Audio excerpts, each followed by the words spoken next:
Nakakatuwang makakita ng isang nanay na sigurista. Yung sa lahat ng bagay, napakasigurista. Sigurista pagdating sa kinakain ng pamilya, sigurista sa mga kalidad ng mga gamit na binibili, pati ata sa jojowain mo. Aba, sigurista sila sa pagkikilatis. San ka pa? Sigurista din sila sa pera. Ay, dyan ata magaling ang mga ina.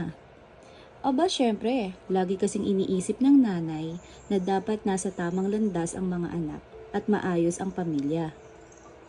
Kaya sa sobrang sigurista nila, hanggang sa future ng pamilya, pinaglalaanan nila ng oras para pag-isipan ito. Ikaw ba? Isa ka na rin bang mamshi na din? Isang siguristang mudra at mami na walang ibang inisip kundi ang ikabubuti ng pamilya, lalo ng mga anak. Bakit hindi natin pag-usapan ang isang siguradong financial planning para sa pamilya mo?